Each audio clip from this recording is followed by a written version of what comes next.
Hello and welcome to Negative Influence. As always, I am your host, Justin Allen, and today the audience for this channel has grown quite a bit since the last time I posted. And that is no doubt in thanks to Jason Kummerfeld for plugging us on his YouTube and Instagram.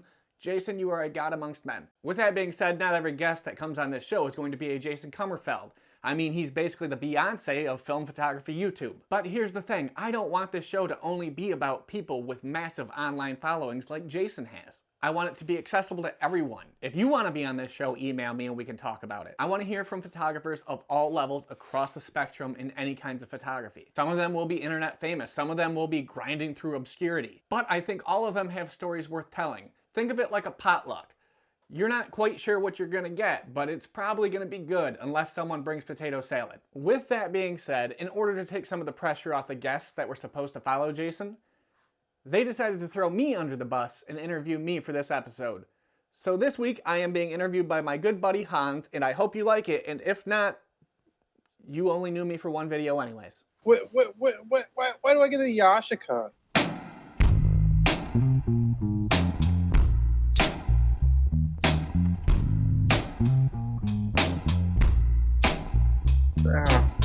All right, so we're gonna go right in. There's been a lot of like controversy that is beyond both of our pay grades, which I think makes it fantastic for us to talk about.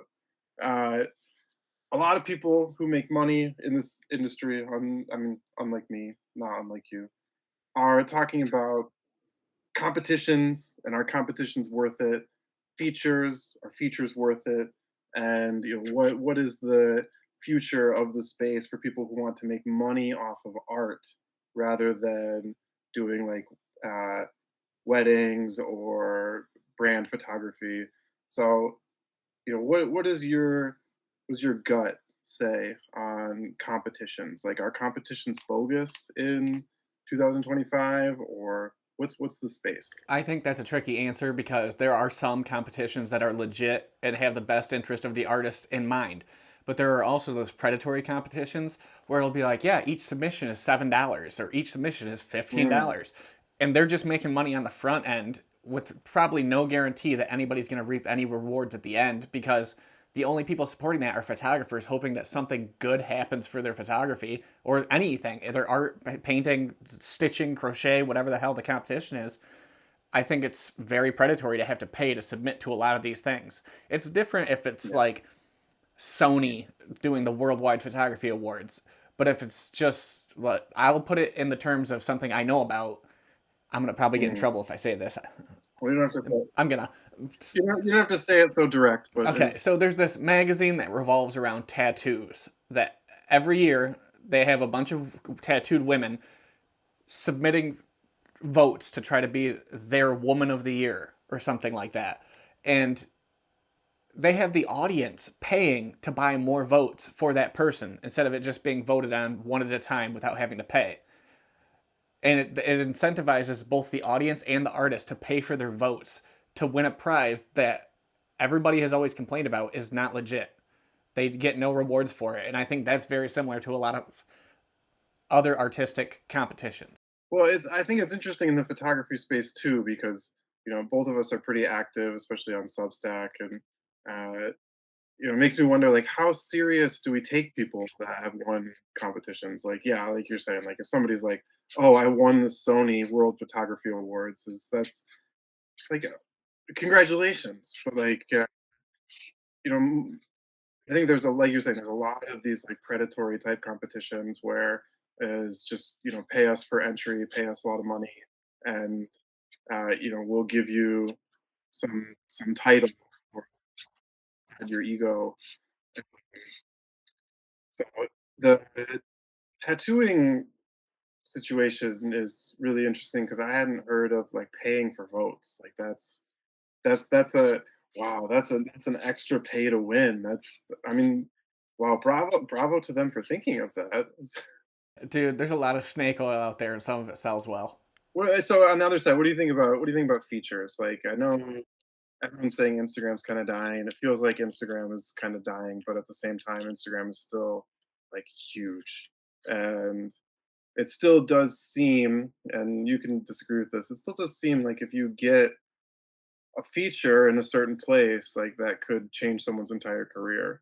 Uh, it's at the same time, I think we both probably remember an era where like the feature curator accounts were just like stealing stuff straight up, and they're still doing it, but it's not as bad as it was at one point. So what do you think of features working with others, like the idea of the getting paid in exposure? So I think it depends on who the person giving you exposure is. If it's somebody who's well known and can actually provide a platform for you, I think I like collaboration in general. So there's a lot of stuff times I'll do stuff for free for the collaboration where you tag me, I tag you, we share the audience base. Even if the audience base is skewed for one person versus the other.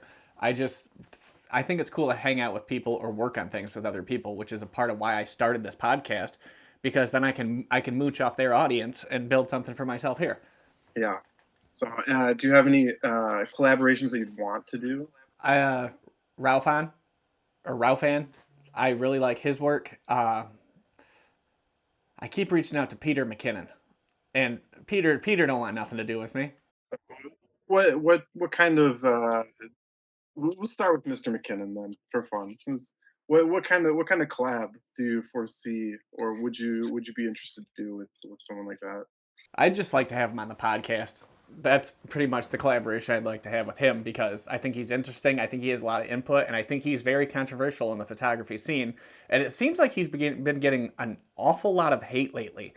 It went from he's been very popular and well received up to a point, and now suddenly people are kind of turning on him. It seemed like he's gotten a bit edgy lately. I don't know if I just haven't watched in a couple years, but I can't remember why. I think it's actually because you and Dan were talking about something about him being like lost in a field while people were doing TikTok dances or something. I was like, wow, I should go check in on Peter McKinnon. What's going on there? I was looking back through his like last like 5 or 6 videos, and it certainly seemed like a different tone than I remember. Gosh, maybe like 10 years ago. Uh, do you think anything's changing with the kind of old guard that he is? I think the old guard is changing in the way that their audience base is built up to a point where they're more worried about pleasing the audience than they are about continuing on with where they were in their vision. And they've also gotten older, so maybe their priorities have changed.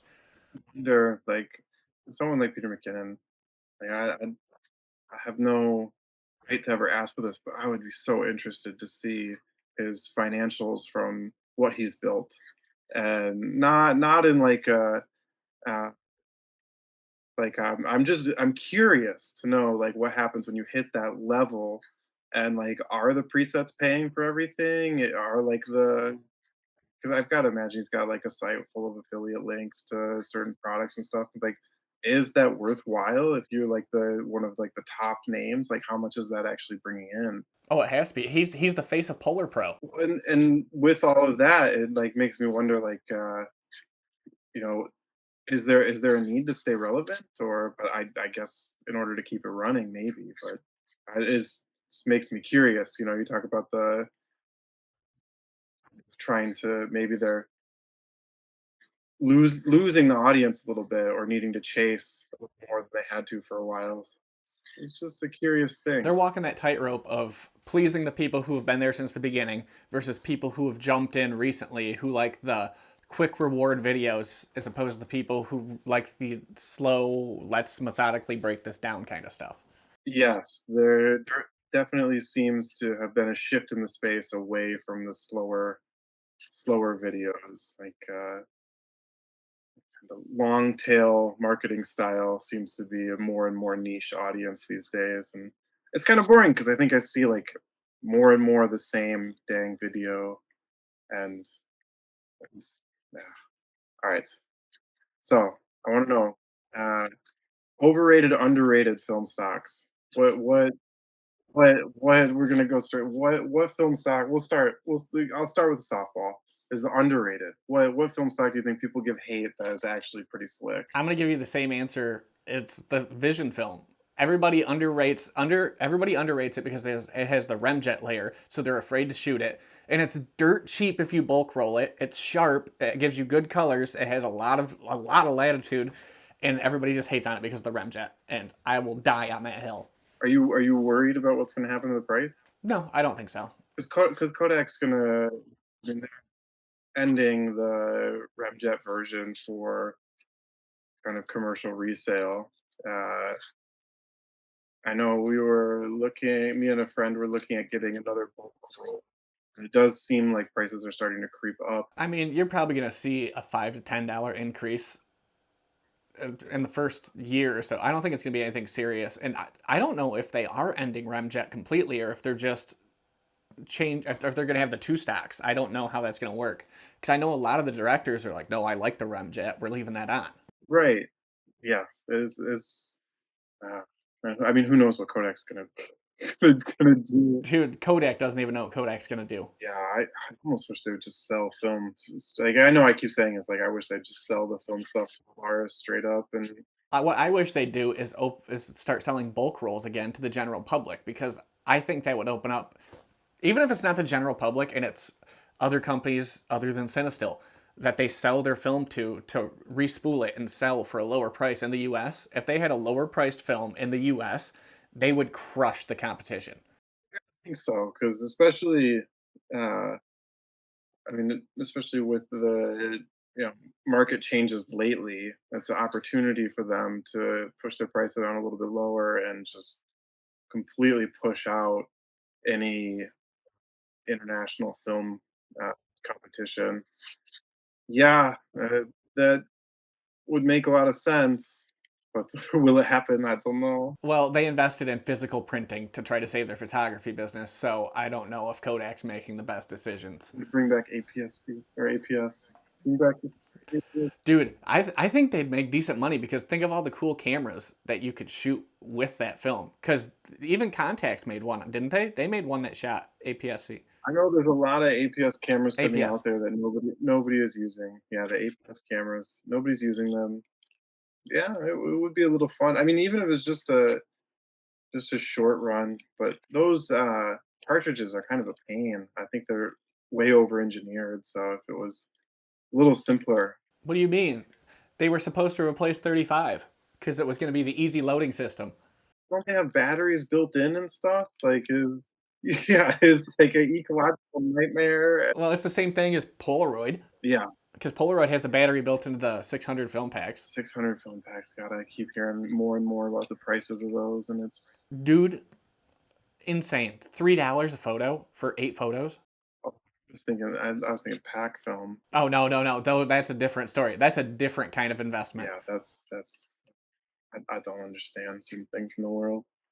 All right, flip the other side. What's your overrated film? Okay, time to ruffle some feathers. Cinestill. I kind of knew we were gonna go here. Is the underrated? Is the all right? Explain. What's your reasoning? I feel like a lot of people are hung up on the halation. They really like it on there, but then they just overshoot it, and it's just. I don't like how oversaturated that market has become. It feels like everybody is shooting it. It's overpriced compared to the Vision stuff by a lot, and they just kind of built this name on being able to have cool halation around lights, and that's about all it's got going for it. I mean, it's sharp. It has good colors, but just shoot Vision. I don't understand why Cinestill prices things the way they do. And Cinestill, I've given Cinestill so much hate through this podcast. They're never going to speak to me. But if they lowered their prices, I might think about it. Be surprised. I think they're yeah, they seem relatively chill when I hear them on interviews and stuff. Like they don't seem that, that bad out there. But I guess that was before the cease and desist letter and stuff like that happened. Well, if I had to pick one in particular, I'd say it's 800. Cinestill 800. 800 is overrated. Alternatively, Portra. Certainly overpriced. Portra is too much. It's tough because it really, of course, it really does look good. And I think part of it too is being so expensive, people put so much effort into their portrait shots that if they put that much effort into a shot on another stock, it would look great. But it's just because they a lot of people go over the top to use that portrait for that. I mean, it's a great film, but definitely overpriced. Yeah. Hang on, I have more on this. So when Jason and I were talking about Phoenix on the last podcast, he said you can make any Kodak look like any other Kodak in post processing. And if that's the case, like just buy a cheaper Kodak and make it look like Portra. I really hate to like disagree with Jason. I do think there are a couple color tones in Portra that go a little bit beyond what the others can do, and like it's almost like the difference between like computer monitor running like 32-bit and 256. Like Portra, I think specifically, and it's on their box. Like it's specifically moving into like some of those purples, and I think some of like the darker skin complexions on Portra turn out better than you can get them from other phones. But I mean, for the most part, I agree with him, especially like seeing like landscapes shot on Portras. You can get that look in the other Kodak films. Like it might be hard with gold, but I think you can get there with some of the others. What you do is you just shoot on gold and then you throw like a Portra LUT on top of the gold and just be like, yep, shot on Portra. On Portra, you throw the Portra frame where it says Portra underneath, and then it was shot on Portra. Just steal the Portra frame from a better photographer that posts all their all their sprocket. All right, that's a good sidetrack question though. Is should photographs be have a border? Should the border have any information? Do photographs look better with a white border? I have no answers, but I have questions. So a lot of people have this obsession with showing their sprockets, and I don't give a fuck. I don't. That doesn't bother me. I don't care if people crop and rotate a little bit. I'll do it. I don't give a shit. But there's so many people who are like, I need to show the exact composition I got here. And I'm like, okay, well, I stand crooked, so I don't care. I don't care if it's cropped or not. But I do like a good white frame on some photos. I think there's a reason we frame things, and we still frame things. And I think that that's a good practice to do it. But a lot of the time, I just forget. I think it's really easy to do in Lightroom, and I just never do it. I don't use Lightroom, so Yeah, there's that. Uh, yeah, the what about information with the photo? This is like another like controversy out there. It's so funny because I see some people being like, "I want to know what your photo was taken on," and other people are like, "I don't want to know what your photo was taken on." So, well, I know you're relatively chill and you don't really care what other people do for the most part. Like, should in an ideal world, should photos have their information with them? Do you want to know what camera it was shot with, or does that take away from the photo? I like to know. I really do like to know, and that's usually one of the first questions I'll ask. Like, what'd you shoot this on? And if they don't include that information, I can just ask that person, and if they don't answer, then I don't care. But it's, I think it's cool to know what was shot on what stock or what camera, because sometimes it's a camera or stock that you know is not super great, and you're like, wow, that really says a lot for the time and effort you put into this photo. And then there's other times where like I'll take a photo of my A7 IV and someone's like, yeah, it looks good because it was shot on a camera that could do anything. Shot on an A7 IV. Yeah, I was listening to a podcast earlier, and they were talking about you know how we emulate some famous people with their cameras, and then they're talking about some famous guy who shot on a Minolta SRT 101, and they're like, nobody's running out to buy a SRT 101 because this dude used it. Minoltas are super underrated cameras. That I would agree with that, and especially the glass is underrated. But gosh, like I'm so hesitant to like even like talk about camera gear being underrated because it just like the prices just keep floating up. Yeah, don't mention anything about anything being no specific model, but I will say a majority of the Minoltas are underrated, especially their later SLRs. I feel like not until I have like 3 or 4 backups of every single camera I have and start being like, oh, this is great. But I keep seeing like these videos where they're like, "Oh, this is a sleeper glass." I'm like, "No, I don't have my second copy of that. Like, don't. Yeah, don't do this yet. I haven't bought it all yet." It's, so that leads us in. Do you need a Leica? No, they don't need a Leica. They need the camera they have and then practice until they can afford whatever they want next. And I know I'm a bad person to say that because I have so many things. And it's the best camera you have is the one you have. Except I hate phone photography. I hate it. I'm working on a Substack article about phone photography, but I hate doing it Why write the article then? What's the because I want to go through the exercise of doing it. Maybe it's just that I suck at it and don't have a ton of experience. using for phone photography? Pixel 8 Pro It's supposed to be pretty good. is a great camera. It's Oh. just I don't like the physical experience of doing it Do you are you pressing the shutter on the screen or on the side or on the screen. I can do it on the side. Maybe that it's just that I need the physical button.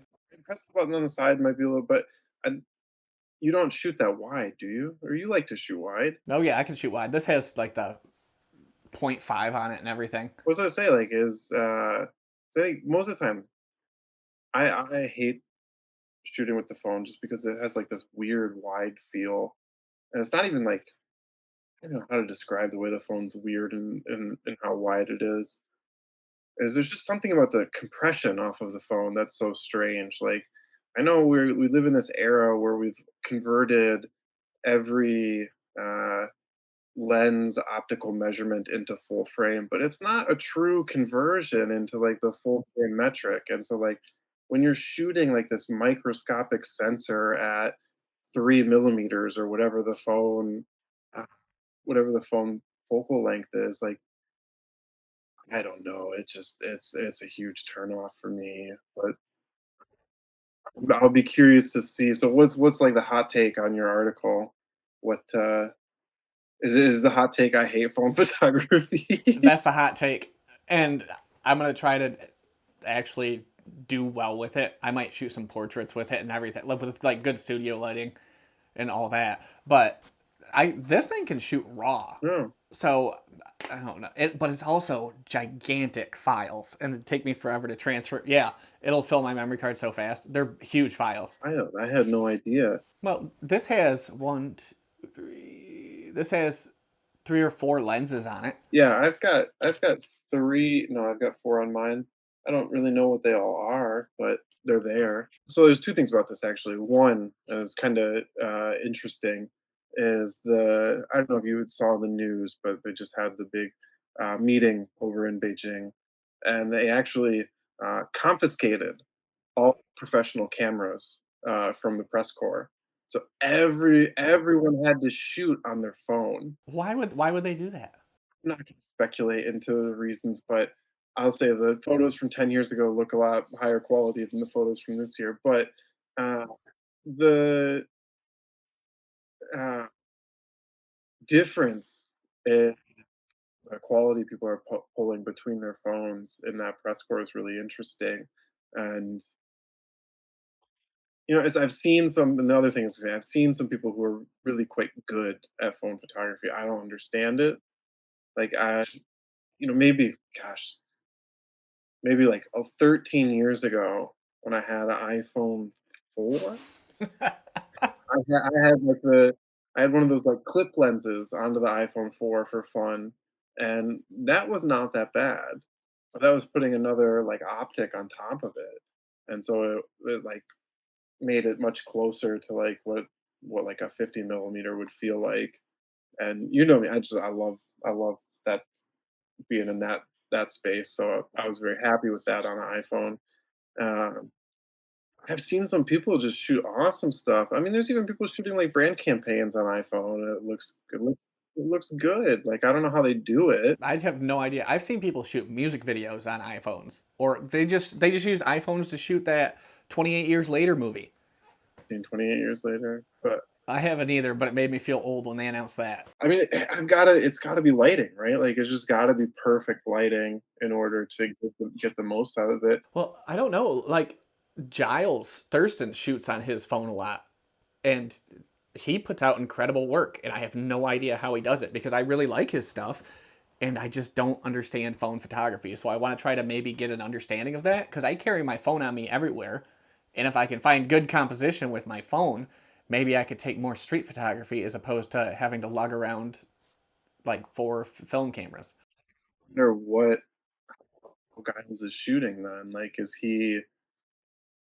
Because the old, the not old, but like the 2 years ago method used to be like you'd zoom into 3 times on the phone to get, and you'd need to have good lighting, and you'd have to manually control the shutter speed and to make it faster so it's getting sharp images, but then it wouldn't look so weird. But his photos, when you mentioned that, like, they don't look like. I never would have guessed that he's shooting on iPhone or something. Yeah, well, he uses, I think it's the GR. I think he shoots on a Ricoh and his phone. Seen the, like, Rico style, but I haven't seen anything that I would've picked out as a phone. I've certainly seen when I'd be like, "Oh, this is a drone photo," but never like, those are kinda obvious, but not like this is a phone. I'm gonna go back and look now. I'm curious. I don't want to misspeak. I'm like 90% sure he said he shoots a lot on his phone.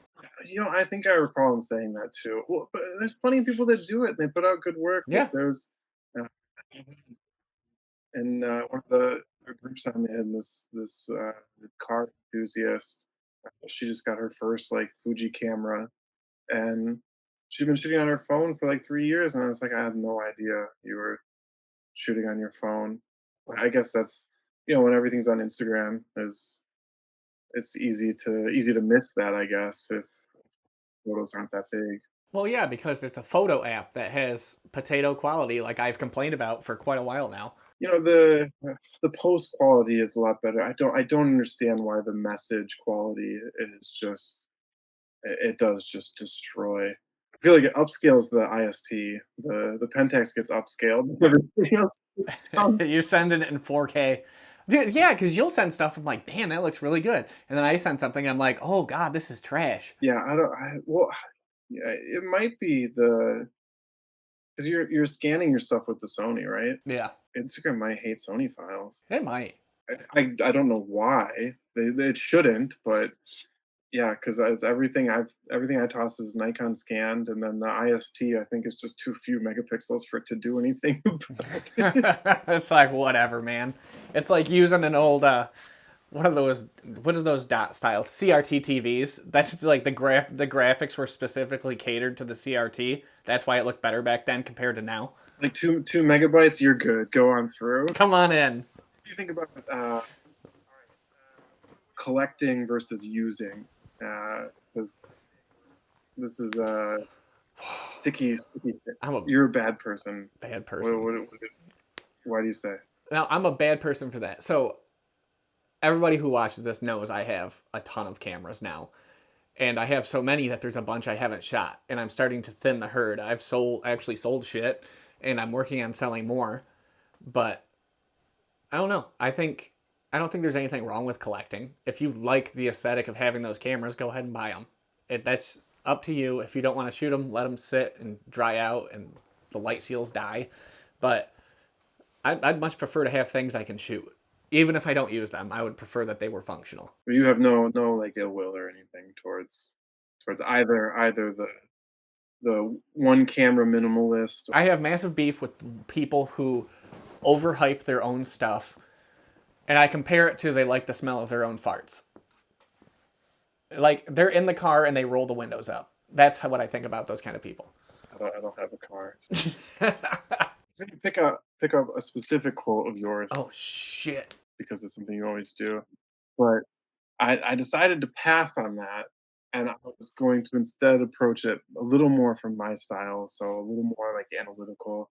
As a writer, you're very conversational, and you're sort of uh, delivering like a narrative where there's this sort of somebody who's listening to the way that you're writing. As what do you think the influence for your writing style comes from? Like, uh, because when you do,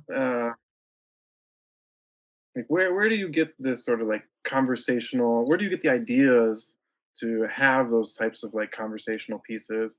And then the other side is, second sub question is, who are you talking to? No. Dude, I'm 100% talking to an imaginary audience. But so I read a while back. I read Stephen King's book on writing, and he talks a lot about making the piece overall more approachable by making it more conversational and writing about what you know. And what I know is conversation. I can have a conversation, and it's much easier to think that there's somebody sitting on the other side of the table listening to me yell at my computer while I'm writing. And it's kind of, he always says he writes from the belly button. Like his idea, it's like I write in free flow state and then go back and edit. I don't edit as I go. So I just pour everything out and then I get rid of the stuff I don't like and then come back and edit it. And it can take a long time to do, but it's just, I feel like that's a way to make it more relatable to the person reading it, because if you feel like you're having a conversation, you're more invested in what's been written. Well, then one of the things that other famous writers said is, you know, you write for one person, or you like so you had to pick like who is your audience? Is it Dan? It's just Dan. Who's supposed to read your stuff? Me. As bad as that sounds, like I write stuff that I think is funny, that I go back and could read and laugh at. It depends on what I'm writing. If I'm writing a Substack article, it's 100% treated like a journal entry I can go back and read and laugh about. If it's some like a bigger project where like any book or novel or anything I'm working on, it's just trying to I'm trying to entertain my fiance is what it is. As long as it can keep her interest, I'm like, okay, other people read this. For yourself or larger projects for your fiance? This is a good place to be. Yeah. I mean, you've certainly found a lot of success with people relating to your writing on Substack. Yeah, I didn't expect that. I think a lot of people don't talk about, I mean, they do, but they talk about the struggle and try to make it all more of an existential thing, and I'm trying to make it more of a conversational thing. Yes. Everybody's like, there's this grand overarching scheme. I'm like, sometimes things suck, bro. Like, I don't know what to tell you. It's a very like down to earth, uh, approachable attitude towards everyday emotions. And I think, yeah, it's resonating with a lot of people. Thank you, first of all, because I don't get hyped on the writing all that much. And then when I do, I'm like, yeah, you're damn right. But uh, I think it's easier to obtain an audience if you're just yourself instead of trying to be some theatrical version character of yourself that, yeah, it can be marketable for a minute, but then you're stuck in that character. It's much easier to be yourself from the beginning and hope people like it. Yeah, nobody wants to be George Costanza for life. Exactly. That really showed our age, dude. Because nobody would understand a George Costanza No, reference that's younger than me. people don't understand a George Costanza reference. They need to figure that out. Yeah, Seinfeld came back with Gen Z, man. They were like, "What is this? It's great." What's the show about? And they're like, nothing. It's about nothing. Great. Um, so another side of all this, you know, I've obviously I've been on some podcasts. I've listened to a lot of the podcasts, and you're always talking about imposter syndrome. Yes. What do you think? Where do you think it comes from? Why do you think you have this like reflection? Why are you talking to people about imposter syndrome? And what would it take for imposter syndrome to go away? Dude, I don't think imposter syndrome goes away for anybody ever. And there's always that self doubt that's going to be telling you you're not good at what you're doing. And I know if I go back and look at my old work compared to what I'm doing now, there's definitely been progress and I'm putting out better work. But there's always that thought of, oh, I could do better. I don't belong talking to these people. It's just, I don't know. Maybe it's just a mindset of being a kid. Is there any level of success you think that would, like, if you had one of like if we were talking and you had one of like the YouTube plaques behind you or whatever, like something you could point, like what's it gonna take to sort of like combat this a little bit? So I don't necessarily think it's a terrible thing to have because it keeps me trying to improve and move forward. If the YouTube plaque was behind me right now, I'd still think I somehow pulled something on someone and got it. But I think that's something that just keeps me moving forward and wanting to do better.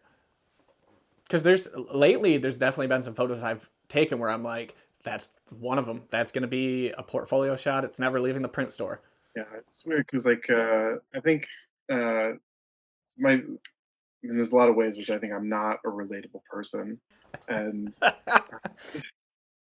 well, that's one of them because I hear all these people talk about imposter syndrome, and uh, like I have imposter syndrome with a lot of stuff, but it like with photography and like almost no, is it? like one or two times in the fashion space where I'm like, oh, like, am I really here? But after being there, now like going back, it's just like, What? Hang on, hang on. What are you playing with? oh, filters. It sounded like you were playing with scissors. I've got two UV filters threaded together that I'm fidgeting with. Oh, oh, that's a good fidget. We should sell those. It's a great filter. It's like the ND glasses. Yeah, here, man. There's a Nikon cap, and then two filters. There's so much to do. It's, There is. You just can't hold your hand still. yeah, But you were talking about imposter syndrome in the studio. yeah. It's the first couple times was really tough, and like but after that, and especially after having multiple fashion weeks done, it's just like s- I had uh there's one of the days where someone asked me, they were like, "Oh, like we thought you were a studio photographer, like from Gangnam." Why? And they're like, I don't know. They're just like, you seem like you were in charge. I was like, no, like what is No. it's like I'm here for free. Like I'm not the Gangnam studio photographer. I was like, oh my god. But Should have leaned into it. You'd be like, yeah, I did. I did a little bit. I used some of the photos that people took of me at that, because I saw the photos that other photographers took of me, like setting up the shoot, and it really like I did look like I was in charge. So I was like, I'm saving these photos. But um, yeah, I don't know, man. Like that's why I asked, because like for me, it was like getting those things under the belt and moving beyond that. I was like, uh, it kind of quelled it for me. So I was curious if you had something in mind that you thought would start to end it, but it sounds like no, or at least you don't know what it is. I would say it's gotten better. The imposter syndrome has gotten better, and it's gotten better specifically through the podcast where I'm talking to people and I'm realizing they're going through the same things that I'm going through. Right. There are some times when I go to family events and there are old people sitting at the table and I'm like, "Oh my god, I don't belong at the grown-up table. Why am I here?" So Yeah.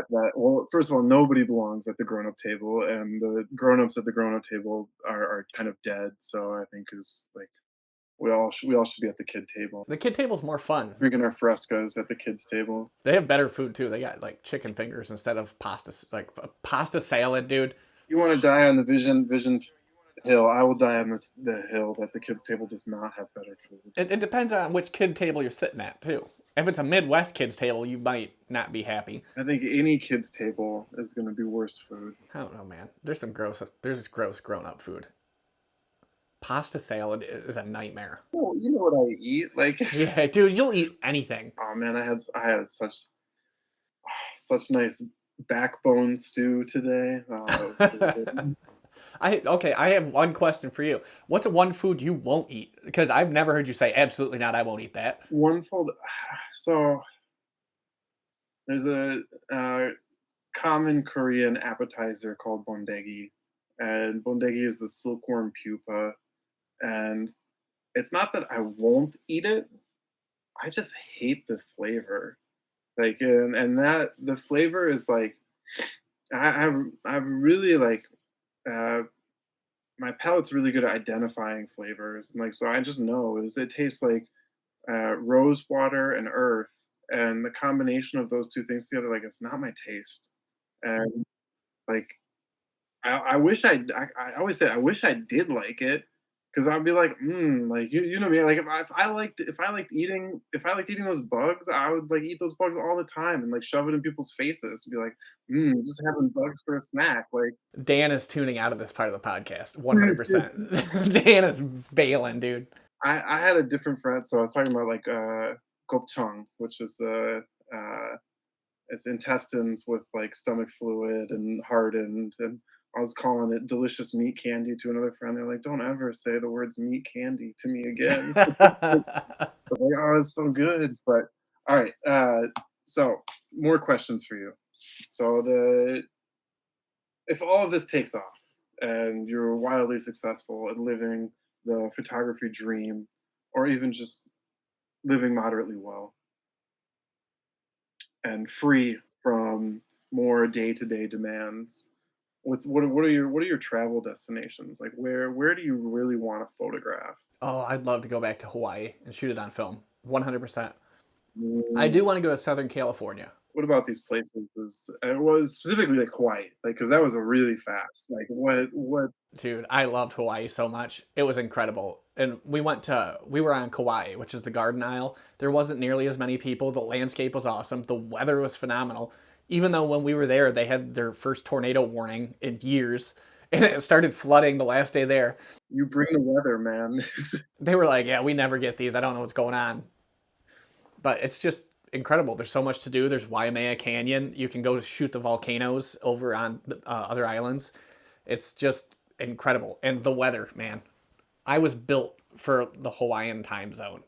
My life of like nighttime debauchery here has been built specifically to get me ready for daytime living in Hawaii because I was up at 4 a.m. and ready to go. And then Southern California. What's like what part of, I mean, Southern California is really diverse. So like what part of Southern California do you want to shoot? I want to shoot Joshua Tree because I'm tired of seeing Ulysses shoot awesome things down there, and I want to go do it better than him. Ooh, you want to shoot off with Ulysses and Joshua Tree? Dude, that sounds like an old Western movie. Showdown at Joshua Tree. That'd be a good vlog episode. It would be a great. I mean, either of these would be. Really, I think any travel done well is a great vlog material. But Hawaii, Southern California, so. I know all the time you talk about.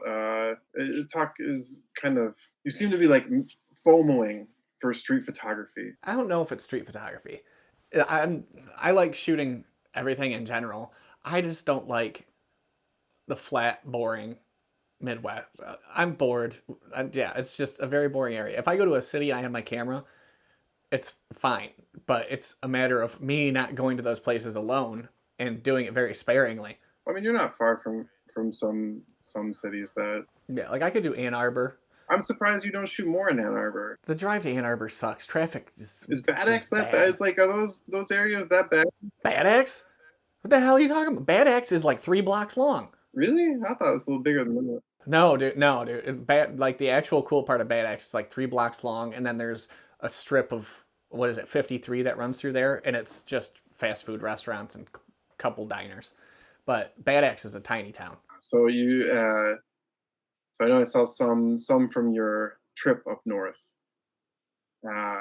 What did you? Because that was kind of your first time doing that for photography specifically, right? Not like a longer solo trip like that. Yeah, yeah, yeah. Yeah, because when I did DC, I took a buddy with me because I didn't want to go alone. Even going up to, I went all the way up to Rogers City, which is pretty close to like the top of the lower, and it was cool, man. Like I could take time. I didn't have to worry about other people waiting on me.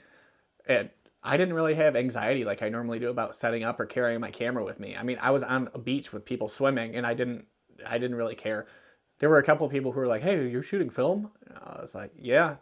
And the guy, there's this older guy who was like, "Why? We stopped doing that for a reason." Oh my god! Of course, like you just can't escape. You can't escape that older guy. He's every. No, you can't, dude. It's the same guy who just appears. He's like your sleep paralysis demon that just appears during the day. He's got like a Nikon D70 or something. He's like, I bought this and I got rid of my.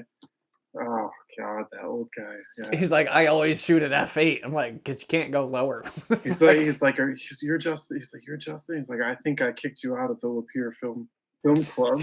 Dude. Dude, Ulysses just texted me and said, "Happy Jason Comerfeld Day." Oh, happy to. I mean, it's true. I was watching two things about that. One, the cover photo is so perfect. The Waffle House is perfect for the episode. Yeah, I'm very excited about it. I was like, "Pick one and send it to me," and that's what he sent me. That's And it's identifiable. Anybody who watches Jason Works can be like, "That's Jason." as well. Let's see. Let's see how it's doing because I was watching it earlier. Yeah, I mean it's running, man. Nick Lepresti just messaged me. He's like, "Yo, congrats, dude. Looks like I won't be the top episode much longer." I like Nick. I should have him back on. Nick's a good dude. I mean, I think we got to do like gotta do like a silly episode season finale or something. Because like you gotta. That was actually one of the questions I was thinking. Like, you gotta be thinking about season like a season one finish, right? Like or I don't know if I don't know, man. I was kind of thinking about doing a season end and taking like a month off and then coming back. But I've been known to when I take a break, things don't come back. I don't think there's a risk at this point. I think you're deep in. Like this is what you're doing. Dude, I don't know. I abandoned my YouTube channel with like 300 plus subscribers to start a new one. Well, you're a third of the way there with 37 videos in, and I think honestly, like I really think like if you took a month off and focused on just your own photography and then came back, I think you would I think you'd take some good photos and chill out, but also I think you'd find your conversations refreshed and renewed, and it might be good. And plus, like you can bring people. The big bonus about doing like end of season one is you can bring people back for a finale, and then you can be like, hey, you want to be on season two? Like you can hit. Just keep churning the same people over. Yeah, I mean, some of these people got more gas in the tank. Like, it'd be good to see. I'd love to see another Lopresti episode and get him on harder questions, or even, like I said, like I don't know if you want to do like a Christmas Thanksgiving special would be awesome. Like, it would just be. It could be hilarious to do. Like where we just sit down and have Thanksgiving dinner together. I don't know I mean, do not make me have Thanksgiving dinner at like 8 a.m. But is My Thanksgiving dinner is going to be like bologna and cheese on white bread. I'm gonna eat. I don't even know. I'll eat the meat sticks that you're looking. No, dude. You got to eat, you got to bring some kind of bug-based dish because we're inevitably going to invite Dan and we just can't tell him what's going to happen. I don't want to eat bugs. Dude, I'll get different bugs. It's all right. I'll eat crickets. Crickets are good. Everyone's gonna eat bugs. It's gonna be yeah.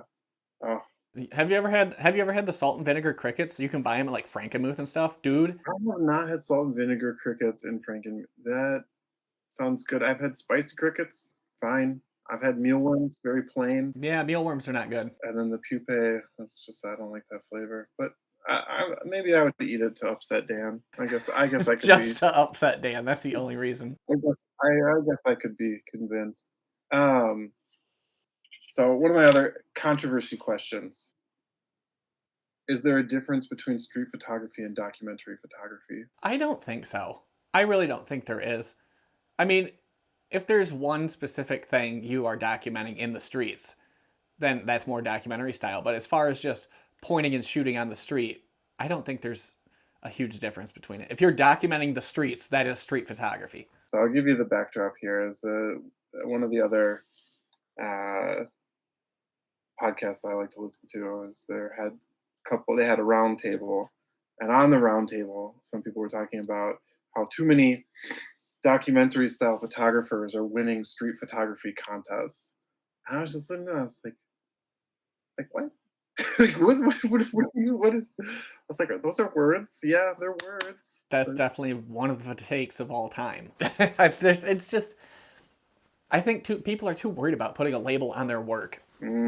Especially with something, if you're arguing about whether documentary photography is street photography or vice versa, if it's that close to not be able to tell, maybe you need to reevaluate how you're classifying yourself.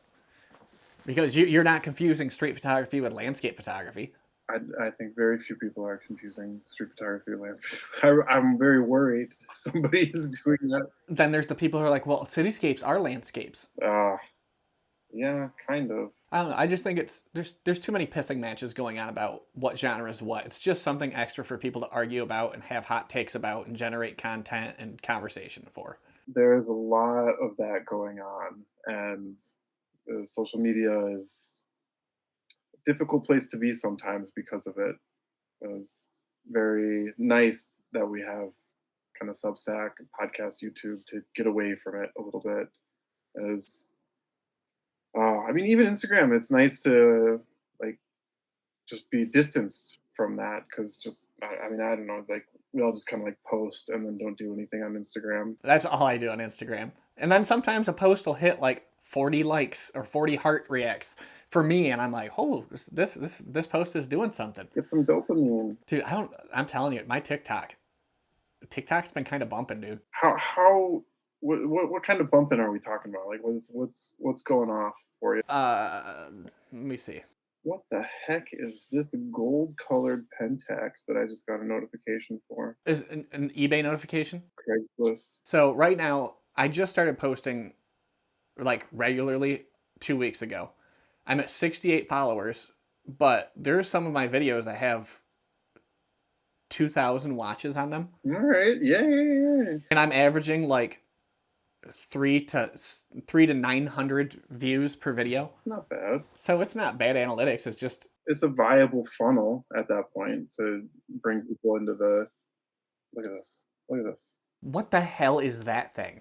That's what I said when it popped up on my notifications. That looks like one of the old Fuji Fine Picks. So that I'm less interested in, but how about that? The strap. It's kind of nice. Kind of nice. That's a cool strap. $70 for the camera. Dude, is that the same logo that was on those shorts you sent us the other day? Shorts. Dude, I want them so bad. Like the old 70s style basketball shorts, the really short thigh cut ones that has a Pentax logo on it. Maybe you have a similar experience. You know, I've been in photography for a long time, and lately it feels like the multiverse of photography has been expanding a lot, and all of these cameras are like showing up out of nowhere. And it's like, I don't want to be like, I thought I knew every camera because, like, of course I don't know every camera. But like, there's some where it's like, how the hell did I overlook this? Like this right now, like this goal, like this.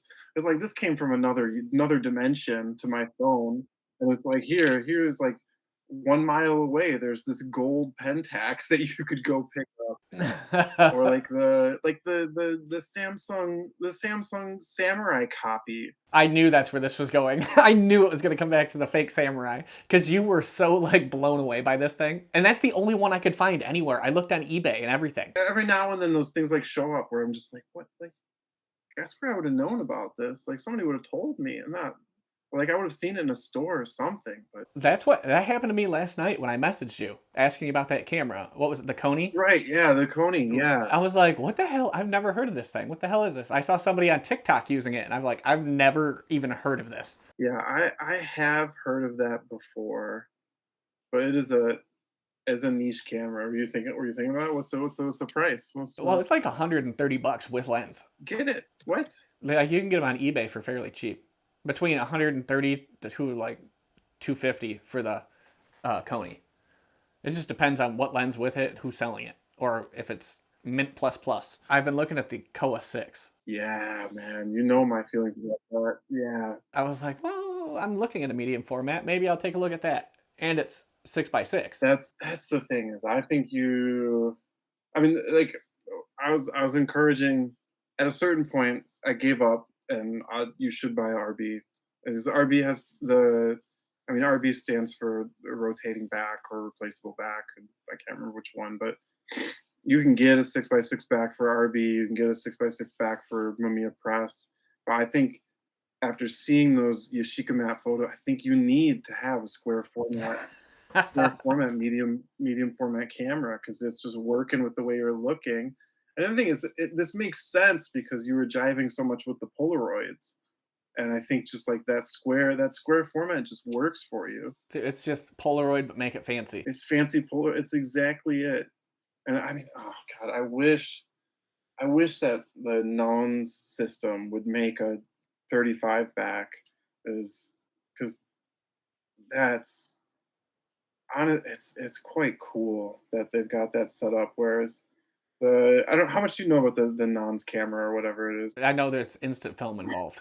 So it's an instant film SLR, but the front end is customizable so that you can get like a F mount version or you can get an EF mount version.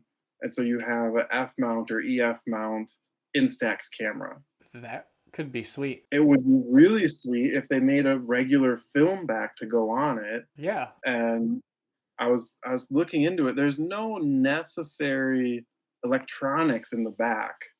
So I've got to think It's gonna happen one day. Somebody's gonna 3D print it. Somebody's gonna 3D print. I'm gonna 3D print it. But it's like, oh, like if I could have, I mean, like, because think of the potential there. If you have a system camera that's running on EF glass that you can have an instant back, 120 back, and a 35 millimeter back, and just interchange out those backs on and use all like F or EF glass. That's awesome. Dude, that's an overpowered camera is what that is. That's like a dream. Yes, I'm.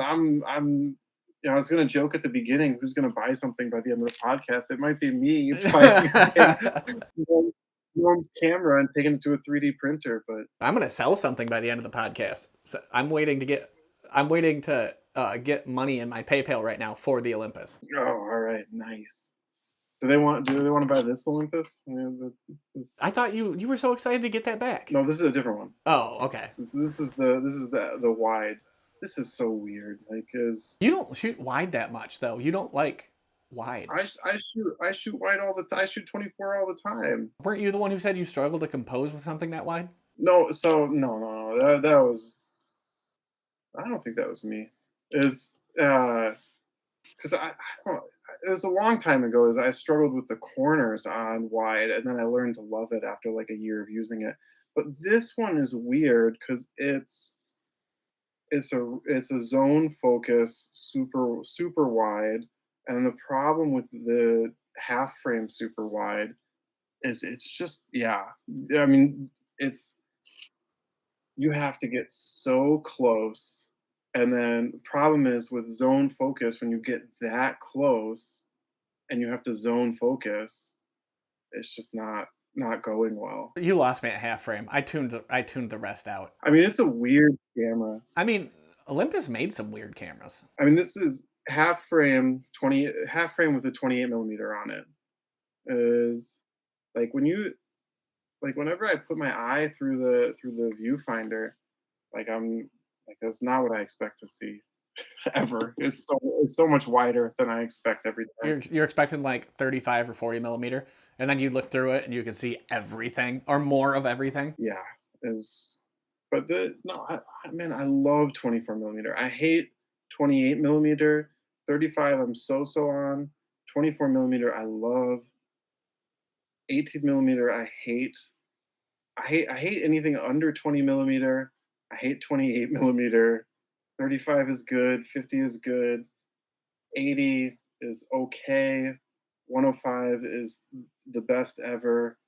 200 is awesome. And 350, I'm crying to not have my 350, but is oh man, the compression at 350 is incredible. Dude, if I could only choose one lens to shoot forever, it would be the Viltrox 85.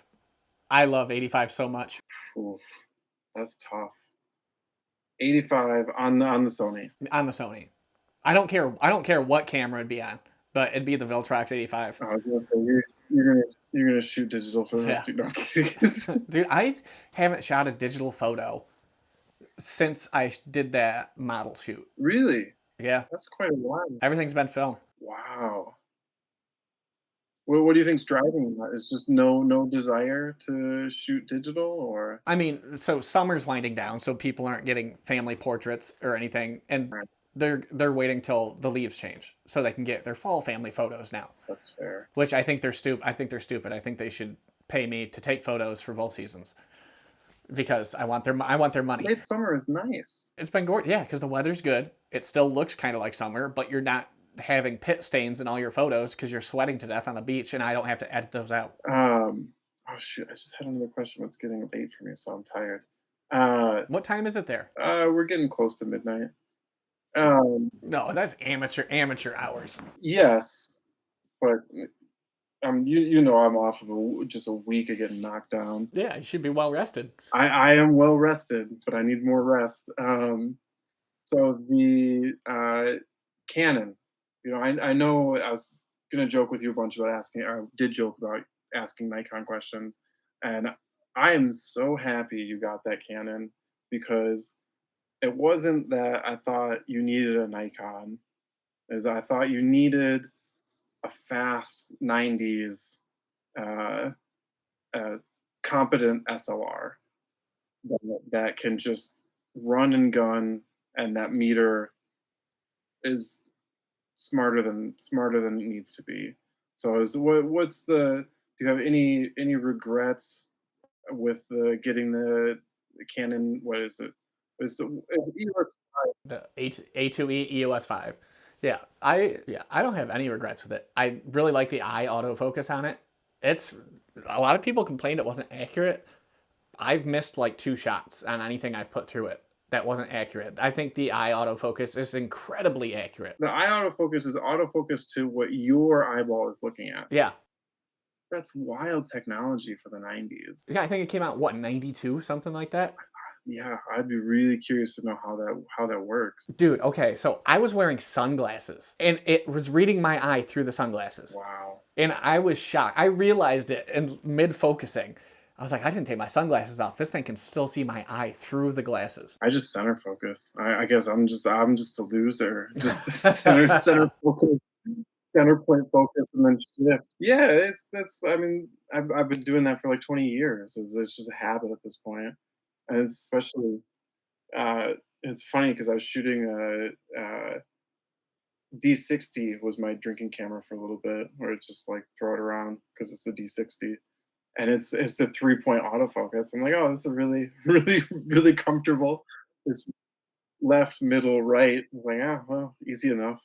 But that is 92 to have the eye focus, and it's effective. Like it is It's oh yeah, it has 6 different points that you can look at to put you close to your subject. all right. So even if I didn't want to like center focus, which is what I do with the A1, I'll center focus shift. Yeah, And on the A2E, I can just tilt it down. If let's say I'm shooting something down, I tilt my camera down, look at the little marker closest to where it is. It'll lock focus. I tilt it back up and take the photo. the images you've been pulling out of it have been good. Do you have any Canon glass that you're lusting after to put on it? But The 40 pancake, the 2.8, I think, because Ulysses has one, and I like what I've seen from that. yeah, I'm gonna tell you a really dangerous thing about that lens is I have a friend that shoots it with a converter on GFX, and it covers GFX perfect.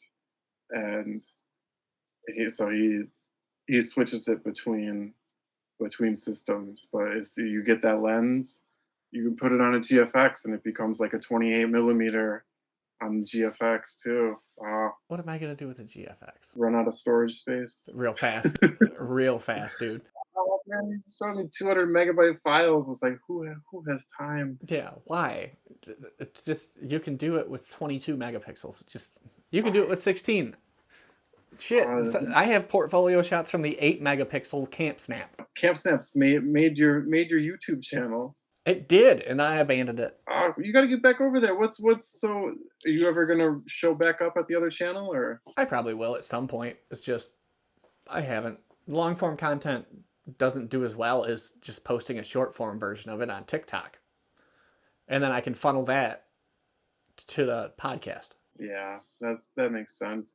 I mean, it kind of feels like the multiple accounts thing kind of died a little bit, or everyone just has one account, unless you're like a huge creator and you can sustain more than one account. Yeah, you got a multi-brand and stuff. Create an LLC and then a DBA, and I can't even imagine making money. Well, it's so funny because like that gets kind of the next question, but like the I think you and I have like our sort of like clear paths to profitability. Like I'm looking at studio space here, and the rental studio game here is pretty not great, but that and a couple shoots, and it's more than viable to pay for space and make a little extra money. You're doing the family shoots and stuff, and uh, what do you think are those areas like is that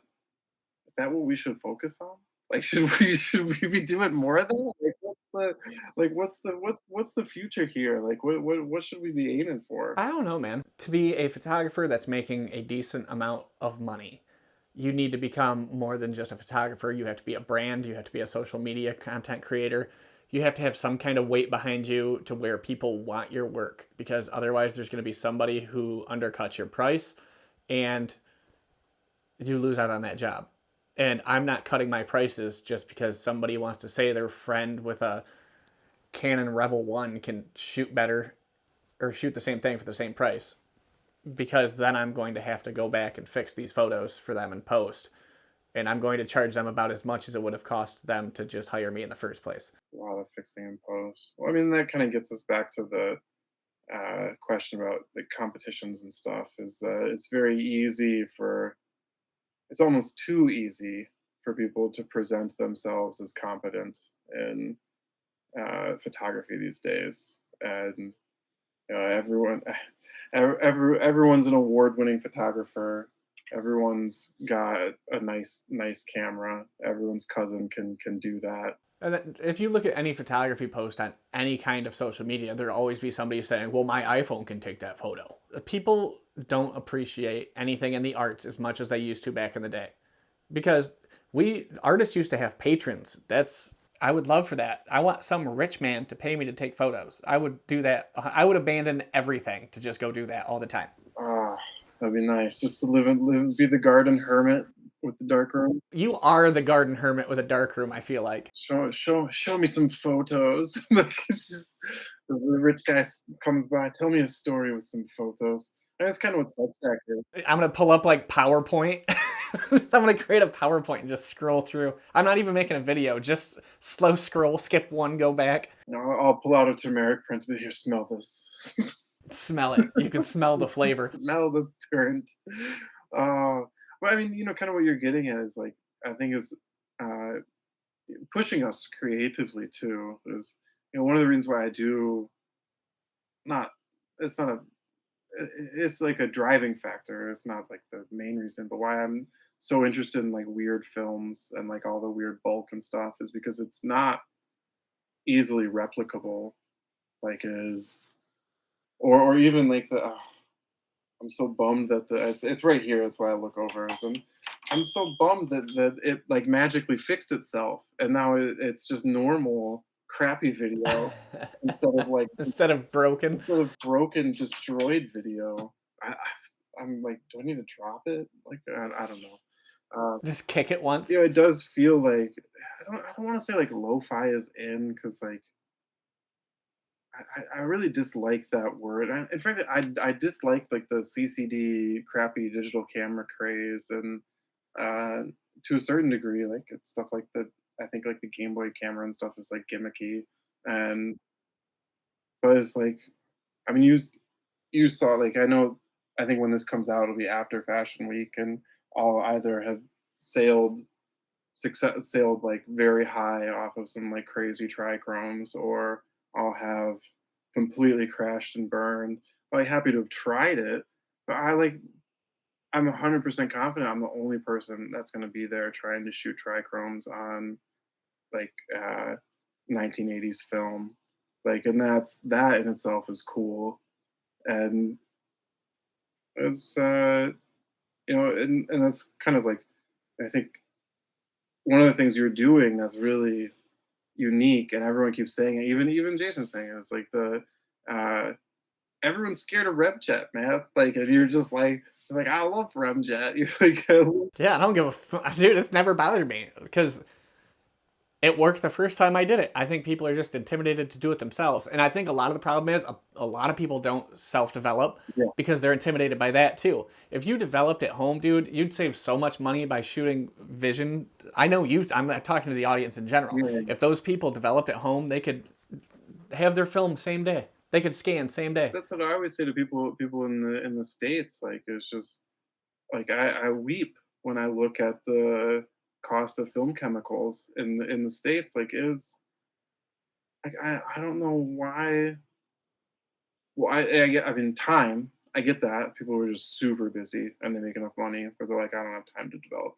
Sure, Dog, it takes 20 minutes. yeah, but it's 20 minutes, but it's like it's a bit of headspace. Yeah. And some people got they I get it. Like if you've got the money, but the people who are complaining about the money that it costs, like I was just like, there's an easy fix, and those kits, like you times it by 3 for what I have to pay to get it, I mean, thank God C41 is what it is here, because it's funny too, because I know people that develop in the US where they're like, "Oh, man, if I could pay what you pay, I would never develop Oh C41." yeah, absolutely. I wouldn't either, but I probably would because I'm very cheap and I've shot a lot of film, especially recently, and that would add up. If I developed all those, I shot 5 rolls on that trip up north, and it would have been like probably $18 a roll to develop that, plus shipping. Yeah, yeah, it would be $10 total, $10 total here. Yeah,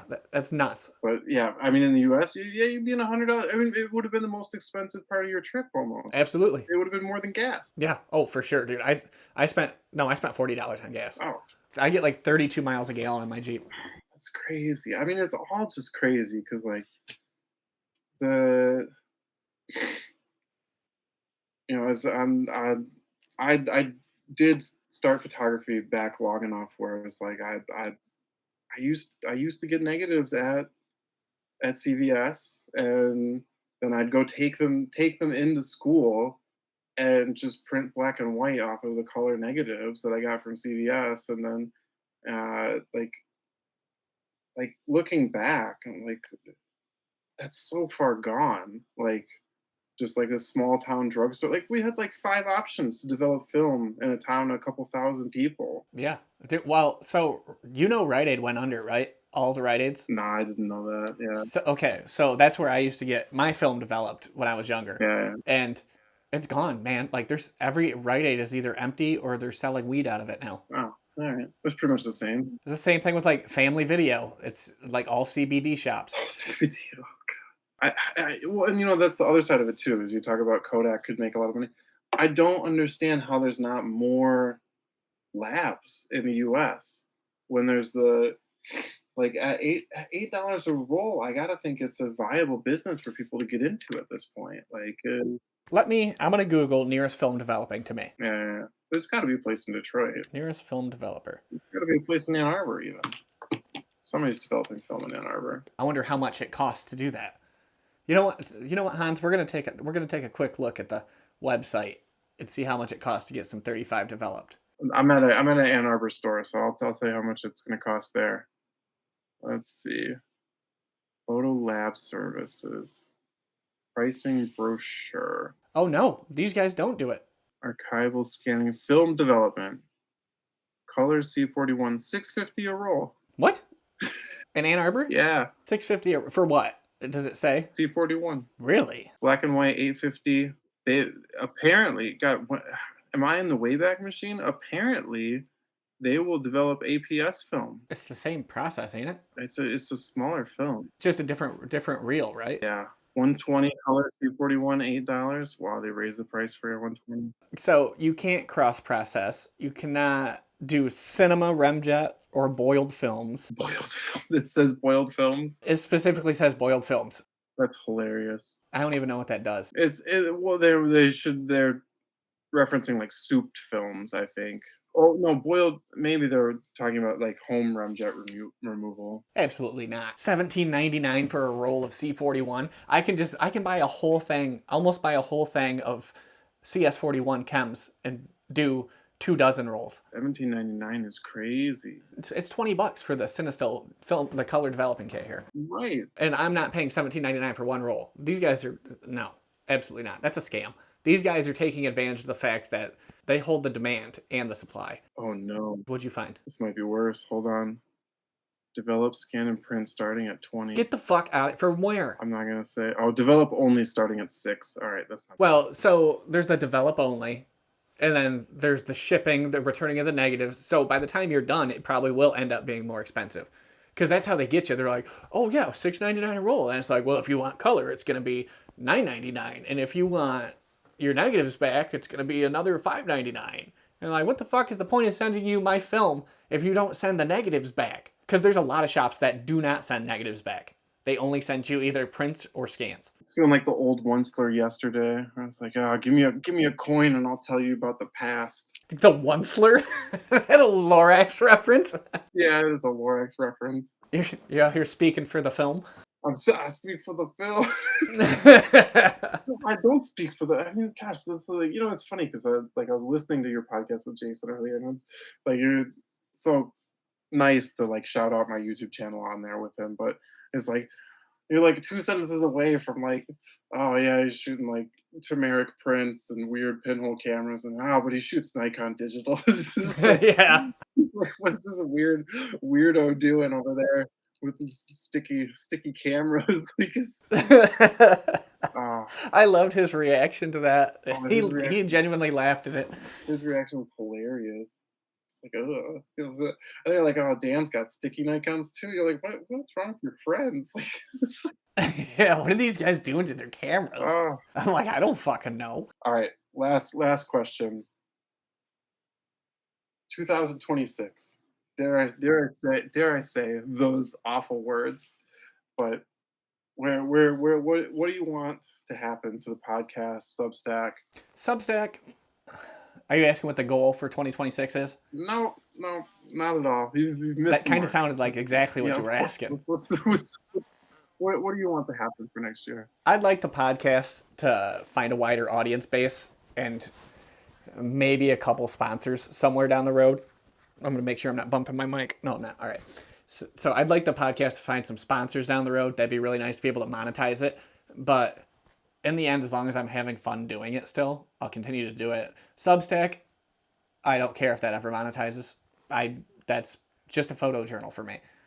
It's a way to meet people, have conversations. That's how I met you. That's how I met Dan. How I met Ulysses.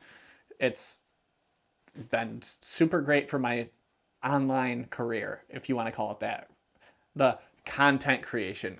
I'm not really creating content so much as letting other people create it and then posting the conversations from it. But it's just I'm going to try to keep doing what I'm doing. I want to shoot more medium format. I want to unbury myself from some of the gear and downsize. Get rid of the Arguses. I'm going to get rid of every single Argus. Every single one of them. I might keep a C3, just one. You have to. I mean, even if you don't shoot it, like the Michigan aspect is cool. Yeah, it's the Harry Potter camera. Yeah, it's the Harry Potter thing. No, I'd like to continue on an upward trajectory with everything, and if I could make some money from it, it would greatly help. But at the end of the day, I'm just more about still having conversations and finding out new things, learning new things, and hearing interesting things. I think the more I talk to other people, the more everybody will realize that none of us truly know what we are doing in life, and we're just kind of stumbling through it. And if we all understood that about each other, we might actually have less imposter syndrome and be more happy with the work we're doing.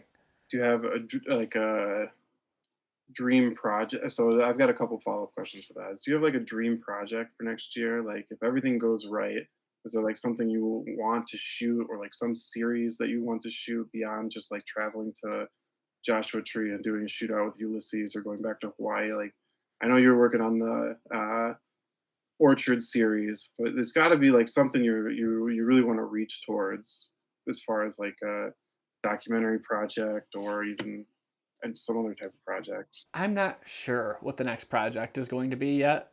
I don't even have a thought in my head about what it's going to be. I would like to document old motels, and I know it's super. Like stereotypical of film photographers in America to like to shoot old hotels, but that's something I've always been super interested in. It's something I've always wanted to shoot, and there's not a lot of them in my area, so I would have to travel to do that, and that's something I think I could really come up with a lot of interesting and different compositions with because it's not something I'm used to shooting.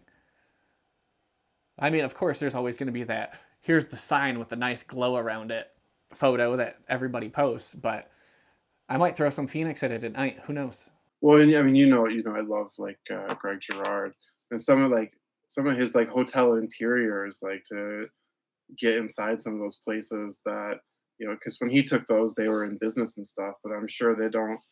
I'm sure they look different, but very similar in like a way. Like if you could get into some of those, like especially like kind of near where you had just traveled, like there's a lot of old hotels that aren't no.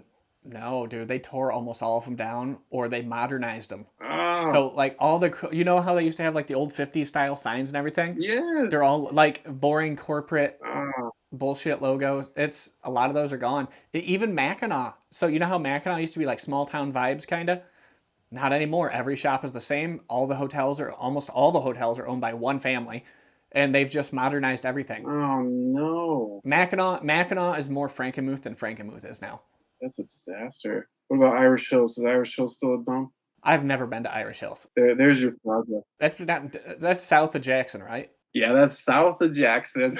Dude, that's like the fucking no man's land of Michigan. As I say, there used to be a lot of uh, resorts there from like the 40s to 60s, and they kind of all went under in the 70s. And I wonder, what's the situation over there? Because it might be. I don't know. I have to go check it out. I thought of a project that I've considered before. I've touched on it, but never really. I didn't like what I shot with it. So, have you ever heard of Idlewild? Yes, I'm trying to remember what it is. It's like a music fest, right?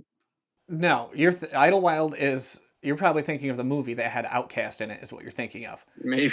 But Idlewild was a black community in northern Michigan that was formed before the civil rights movement had really kicked off. So it was basically like it's a very small town, but it was very high end homes and everything where this black community formed their own like high end country club type place. Well, when the civil rights movement really took off and everybody could just spread out, Idlewild collapsed, and it's at a ghost. It's an almost ghost town up by like Manistee area, kind of.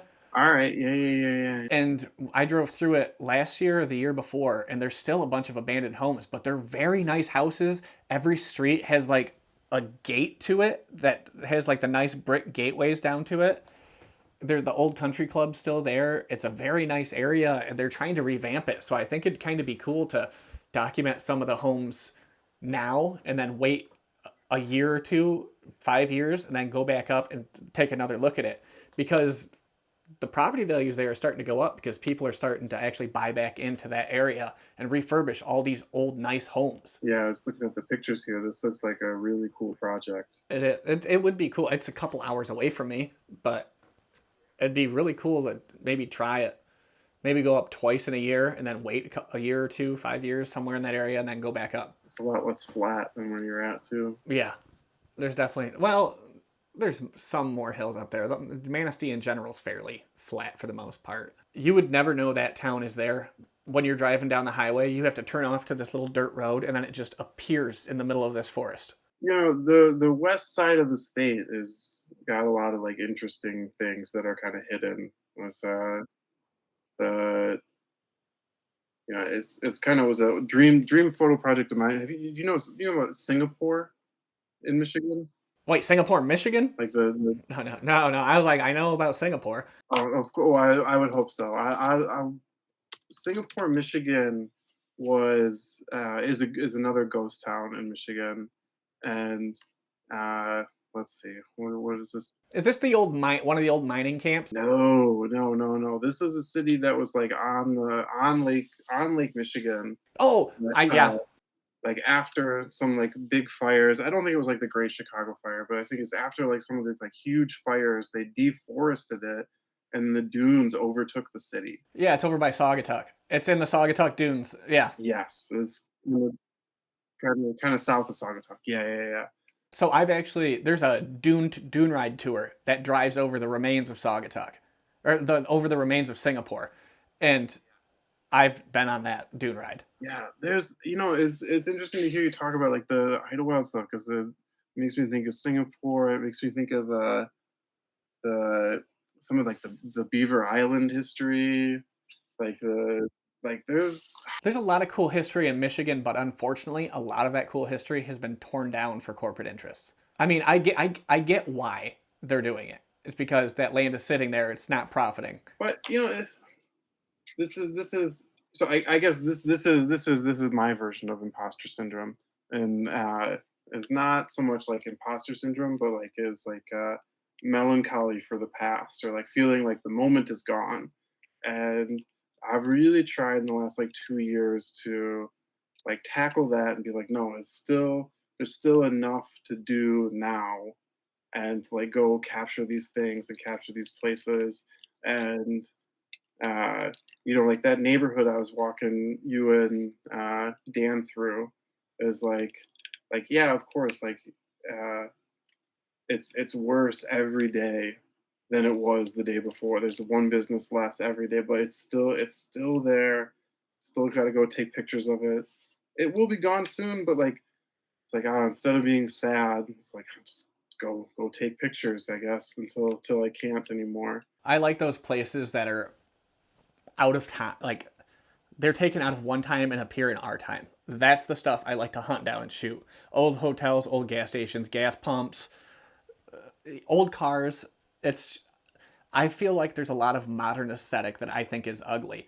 But if you think about it, those people weren't exactly out there taking pictures of the past. They were taking pictures of the things that just happened to be in their modern day, and we long for the look of their modern day. And I'm sure in 20 years, people are going to look back at a Prius that we've taken a photo of and be like, oh, wow, I wish I could go back to when electric cars were in their early heyday when it was just hybrids.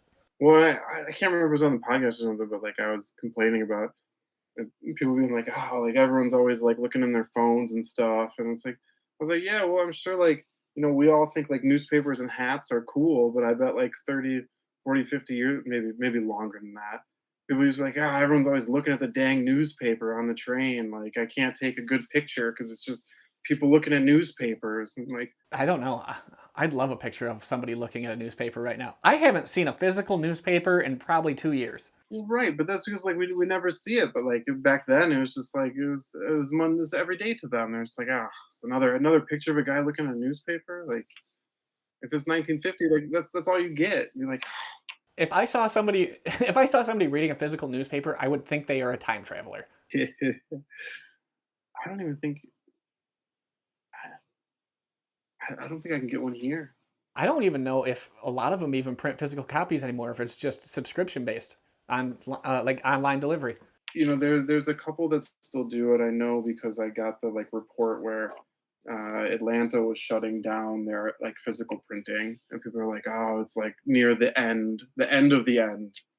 So there's still a couple. I'm sure you can still get like the Wall Street Journal in print and stuff. The Detroit News is that I think that's the major one that's in Detroit.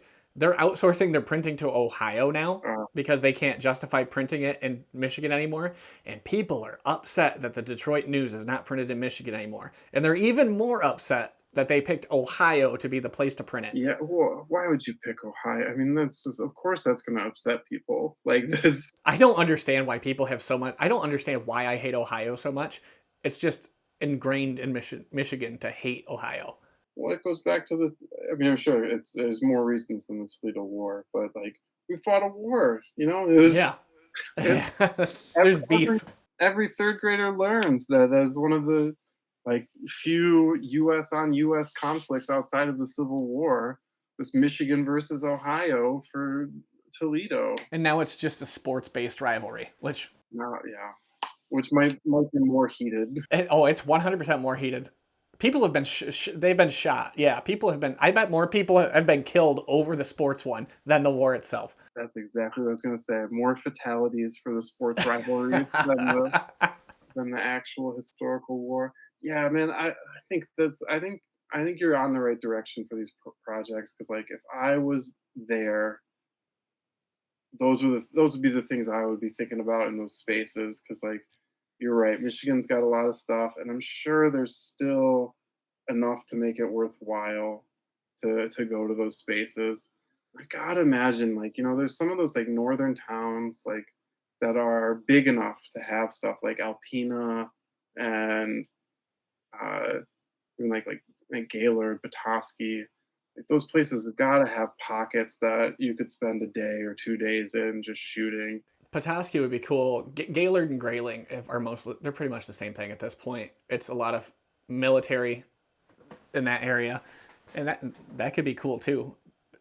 They're mostly ORV, like off-road vehicle type stuff now. They're very much a vacation-based hotspot, and they don't have quite the same aesthetic that I like. Yeah. They're more of like the lumberjack aesthetic, which it's Michigan, so that's going to be a thing. Well, I think if you could find, this is kind of like a dream I have here, but like I think you could do it. You could do it there. You take some really cool shot. Like I start dreaming about getting inside of old houses, and like I would love to be shooting people's portraits inside those old Michigan farmhouses. Like, and that would be like that could be really cool. Especially you're doing it on film, you're doing it on medium, large format inside those old houses. That Chestnut Farm has a gigantic farmhouse, and it's just Megan's uncle and her aunt that live there now because the kids have moved out. They're at college or working, and man, that house is amazing. I love his house so much. It's it's got to be close to 6 or 8 bedrooms, and they're not small bedrooms. It's a big house, and they have like all nice hardwood floors, a huge long dining table with like an old like lampshade style dangling light above the table. I would love to shoot portraits in there. I got to convince him to let me shoot portraits. I was gonna say, like when you get towards the end of the project, like you should try to shoot some environmental portraits in there and just match them each to a room or something. Like, I have a project that I think you'd be interested in doing. So have you ever, I think it's 70-30-10, where it's like 70% one color, or 70-20-10, 70% one color, 20% one color, and then 10% another color. And that's supposed to be like the compositional balance of color in a photo. I know exactly what you're saying. It's like Wes Anderson uses it a lot. Yeah, yeah, yeah. I mean, I can visualize it pretty well. But I really like that concept too. And I know how I would do it. It's just finding somebody that would be willing to do it with me because I want it to be a portrait series. See, it's funny because like I have all of the models and none of the spaces I want to shoot the models in. Dude, you're out of your Like, fucking. What do you mean none of the space? It's all an exotic place. oh, Go to the seaside. oh no, like You should document the yellow sea. it's yellow. Exactly. There's your 70. Oh yeah, no, that's about 100. But no, it's like, I think part of the issue is like the people I know who readily say yes to model for photos don't have the environment that I want to shoot them in. Because like I've been yearning for like shooting people in their houses and like shooting people in their spaces. And everyone I know that is doing modeling for the most part all live in like new Korean style apartments because that's just where everyone lives. And the people that live in like the cool older houses like the people that I know would let me take pictures of their space, but they would never sit for a photo. So it's like this it's it's the either or. Like I either have like the model to take the picture of and then I don't like their space, or I have the space and the person would never say yes to taking the photo. Well, maybe you could take the person who says yes to getting the photo taken to that space, but then you'd feel not authentic by not having the person that lived there. Right. And that takes away some of the magic. And like I think I need to just do both and just accept taking some pictures of people in their like modern apartments is fine. I bet once you got there and started shooting, you would easily talk to somebody. Well, just let me take one, and if you don't like it, I won't post it. Yeah, I've done that before, and that gets there. Yeah, but that's I'm yearning to take environmental portraits, and I think that's going to be the winter turn for me after Fashion Week. Maybe I'll try that this winter too. We'll do an environmental portrait series if we can get away with it. And not get into trouble. Shooting people inside their houses. That sounds really bad. Taking pictures of people inside their houses. It's not breaking and entering. All right. So last question. I'll let you go. And then I'll thank you for coming on the podcast. Yeah, you gotta. Thanks for having me, man. It means a lot. I'm really glad you agreed to come on. Your dream sponsor for the podcast. I don't really have a dream sponsor. It'd be nice if it was like somebody like Squarespace who has the ability to actually fund it rather than being like, here's your affiliate code. But I don't know. Maybe I'll start letting smaller companies sponsor it for like a fraction of the price, just to be like, you covered the time it took me to shoot and edit this. And I don't know. I don't really have a preference on who the sponsor is. I'll sell a lot of things, but I also won't lie about I won't lie about the product. I'll be like, it's all right. I mean, I've got to wonder, like, as like even just like affiliate code for somewhere that sells film, like that. That'd be nice. It's like B&H. B&H. You know who I would like to sponsor it is the Dark Room. it could be 2027. I'll be dead and you'll be done. Like, I'll already be done, and then the podcast is gonna start seeing numbers. I'm like, hang on. yeah, you'll be in like rebuilding racing motorcycles or something like. I've already went through the motorcycle phase. I had to sell them. Oh, well, I sold them because like 5 of my friends got hit in 2 weeks, and I was like, absolutely not. I'm not getting ran over. My health insurance is not good enough to justify having this motorcycle. Nobody's health insurance is good enough to justify having a motorcycle in the U.S. No, nobody's health insurance is good enough. We could just